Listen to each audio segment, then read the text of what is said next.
اللہ جل شانہ و منوالہ نے ہمیں دنیا کی جو مختصر سی زندگی عطا فرمائی ہے،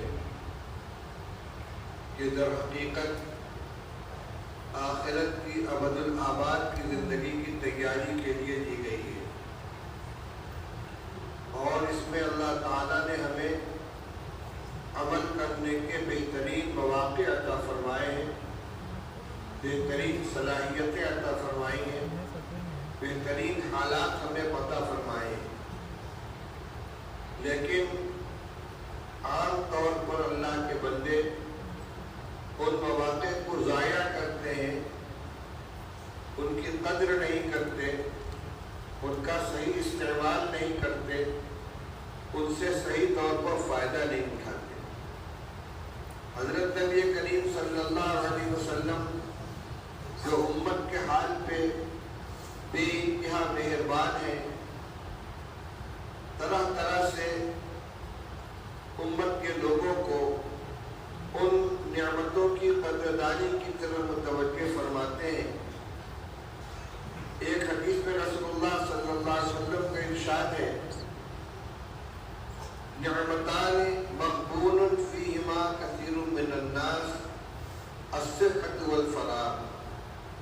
دو نعمتیں ایسی ہیں جس میں بہت سے لوگ خسارے میں پڑے ہوئے ہیں۔ خسارے کا مطلب کیا ہے؟ جب آدمی کسی کاروبار میں کوئی پونجی لگاتا ہے تو اس کی تین صورتیں ہوتی ہیں۔ جتنا لگایا تھا اس سے زیادہ رقم لوٹ کر آئی، یہ منافع ہے، اور اگر اتنی ہی رقم لوٹ کر آ گئی تو برابر سرابر ہے، اور اگر پوری پونجی ضائع ہو گئی یا جتنا لگایا تھا اپنی کمائی نہیں کر سکا تو یہ خسارہ ہے۔ اللہ کے رسول صلی اللہ علیہ وسلم ارشاد فرماتے ہیں کہ اللہ تعالیٰ نے لوگوں کو کمائی کرنے کے لیے، آخرت کی تیاری کرنے کے لیے دو بہترین پونجی عطا فرمائی ہے جو ہر ایک کو ملتی ہے، ایک صحت اور ایک فراغ۔ یہاں دولت کا تذکرہ نہیں ہے، پیسے کا تذکرہ ابھی نہیں کیا گیا، کیونکہ مال کے سلسلے میں لوگوں کے حالات مختلف ہوتے ہیں، کوئی تنگ دست ہے، کوئی خوشحال ہے، پھر خوشحالی کے بھی مختلف مراتب ہوتے ہیں، کوئی بہت دولت مند ہے، کوئی کھاتا کماتا ہے، کوئی متوسط الحال ہے۔ اسی طرح غربت و افلاس کے بھی مختلف درجات ہوتے ہیں۔ جہاں رسول اللہ صلی اللہ علیہ وسلم نے اس کا تذکرہ نہیں فرمایا، اس کا ذکر دوسری روایت میں ہے۔ یہاں ذکر ایسی دو نعمتوں کا ہے کہ جو سارے لوگوں کو ملی ہوئی ہے، ایک صحت اور ایک فراغ۔ صحت کے معنی تندرستی، یعنی آدمی کے اندر اتنی صحت ہے کہ وہ کام کر سکتا ہے۔ بیماریاں بھی آتی ہیں لیکن صحت اصل ہے، بیماری عارض ہے، اور بیماری کا شریعت نے خیال رکھا ہے۔ بیماری کے زمانے میں بہت سی عبادتوں کے اندر، بہت سے احکام میں تخفیف کر دی جاتی ہے۔ ابھی رمضان مبارک کا مہینہ گزرا ہے جس میں روزے جیسی اہم عبادت فریضے کے طور پر امت پر عائد کی گئی ہے، لیکن اللہ تعالیٰ فرماتے ہیں فَمَنْ كَانَ مِنْكُمْ مَرِيضًا أَوْ عَلَىٰ سَفَرٍ فَعِدَّةٌ مِنْ أَيَّامٍ أُخَرَ۔ جو آدمی بیمار ہو یا سفر میں ہو وہ بعد میں روزہ رکھ لے، شمار کر لے۔ نماز کا مسئلہ ہے، نماز میں قیام فرض ہے، قوموا للہ قانتین، لیکن جو آدمی قیام پر قادر نہ ہو بیٹھ کر نماز پڑھ لے۔ بیٹھ کر نہ پڑھ سکتا ہو، رکوع سجدہ نہ کر سکتا ہو، اشارے سے کر لے، اس کی بھی طاقت نہ ہو لیٹ جائے۔